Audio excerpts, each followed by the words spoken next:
Bank से loan लेने के बाद अगर कर्जदाता की मौत होती है तो बैंक ऐसी सिचुएशन में किन लोगों से वसूली करता है। आप जानते ही होंगे कि लोन कई प्रकार के होते हैं, इसी वजह से उन सभी लोन की जो वसूली के नियम हैं वो भी अलग अलग प्रकार के होते हैं।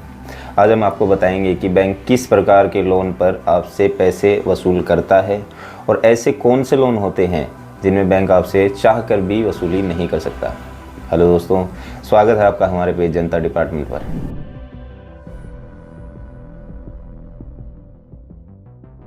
बात है जून 2022 की, जहां दो बच्चों के पिता की मृत्यु के बाद महज 17 साल के बच्चों को बैंक ने लीगल नोटिस भेजने शुरू कर दिए थे। 5 जून 2022 को देश की वित्त मंत्री निर्मला सीतारमण जी इस मामले में बीच में आई। उन्होंने ट्विटर पर डिपार्टमेंट ऑफ फाइनेंशियल अफेयर्स और LIC इंडिया को टैग करते हुए मामले की जांच करने का आदेश दिया। जांच के बाद पता चला कि वंशिका, जिनके पिता जितेंद्र पाठक थे, उन्होंने अपने ऑफिस से लोन लिया था। उनकी मृत्यु के बाद वंशिका को उनके पापा के नाम से लीगल नोटिस आने शुरू हो गए, जिसके चलते वंशिका का मासिक कमीशन और उनकी पूंजी LIC ने जब्त कर ली। अंत में देश के वित्त मंत्री के कहने के बाद उनके लोन को क्लियर कर दिया गया। दोस्तों, लोन हम 3 कैटेगरी में डिवाइड कर सकते हैं, जैसे home loan, personal loan, vehicle loan. इन तीनों ही कैटेगरी में लोन भुगतान के अलग अलग नियम होते हैं।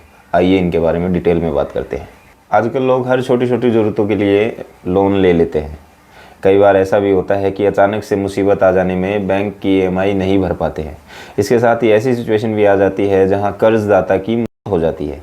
ऐसी स्थिति में बैंक उस लोन की रिकवरी उसके घर वालों से करता है। लेकिन आपको बता दें कि ऐसे भी कुछ लोन होते हैं जिनमें कर्जदाता की मृत्यु के बाद भी बैंक लोन की रिकवरी उसके घर वालों से नहीं कर सकता है। जैसा कि हमने आपको बताया कि लोन 3 टाइप के होते हैं, तो सबसे पहले हम होम लोन के नियम की बात करते हैं। अगर किसी व्यक्ति ने ज्वाइंट होम लोन लिया है, यानी 2 लोगों ने साथ मिलके एक लोन लिया है और उस लोन से उन्होंने घर खरीदा है, और इस सिचुएशन में अगर प्राइमरी एप्लीकेंट की जो है हो जाती है, तो जो सेकेंडरी एप्लीकेंट है ये उसकी जिम्मेवारी बनती है कि वो लोन का भुगतान करे। अगर दूसरा एप्लीकेंट भी लोन न चुकाए तो बैंक के पास अधिकार होता है कि वे सिविल कोर्ट, डेट रिकवरी या ट्रिब्यूनल के पास जाकर अपनी रिकवरी की प्रक्रिया शुरू कर सकता है। आपको बता दें कि बैंक प्रॉपर्टी को बेचकर उस लोन की रिकवरी कर सकता है।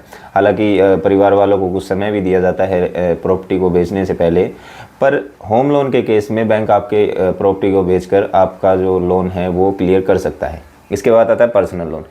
आपको बता दें कि पर्सनल लोन या क्रेडिट कार्ड का जो बकाया होता है वो एक अनसिक्योर्ड लोन है। अगर पर्सनल लोन या क्रेडिट कार्ड का बिल चुकाए बिना किसी व्यक्ति की मृत्यु हो जाती है तो बैंक उसके परिवार से या उसके कानूनी वारिस से कोई भी भरपाई नहीं करवा सकता है। ऐसे में बैंक इसे राइट ऑफ कर देता है और इस अकाउंट को NPA यानी नॉन परफॉर्मिंग एसेट में डाल देता है। इसके बाद आता है व्हीकल लोन। अगर आपने कोई ऑटो, बाइक या कार लोन पे ली है तो उस स्थिति में अगर कर्ज चुकाने वाले की मृत्यु हो जाती है तो बैंक जो है आपके व्हीकल को जब्त करके उसको बेच के आपके लोन को राइट ऑफ कर सकता है।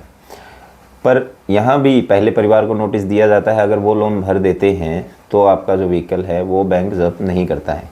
इसी के साथ ही आज की जो हमारी वीडियो है यहीं समाप्त होती है। आशा है इससे आपको कोई हेल्प मिलेगी। मिलते हैं अगली वीडियो में, तब तक के लिए धन्यवाद।